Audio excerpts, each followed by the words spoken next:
It was a stunning exchange. President Trump was having a meeting with a bipartisan group of governors on Friday. Then he called out Maine's Democratic Governor Janet Mills for not complying with his executive order banning transgender athletes from women's sports. Here's that moment. Are you not going to comply with it? I'm complying with state and federal laws. We are the federal law. Well, you better do it. You better do it because you're not going to get any federal funding at all if you don't. And by the way, your population, even though it's somewhat liberal, although I did very well there, your population doesn't want men playing in women's sports. So you better comply because otherwise you're not getting any federal funding. See you in court. Shortly after that back and forth, the Education and the Health and Human Services Departments announced they're investigating Maine's Department of Education for potentially violating Title IX. Maine's Department of Education says it's abiding by the state's Human Rights Act.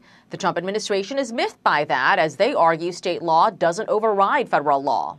Governor Mills is defiant. She says no president, Republican or Democrat, can withhold federal funding authorized and appropriated by Congress and paid for by Maine taxpayers in an attempt to coerce someone into compliance with his will.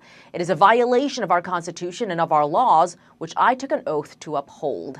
Hanging in the balance is potentially about $200 million in federal funds that Maine's Education Department is reportedly set to receive this fiscal year. In Washington, Mather Rivera, Fox News.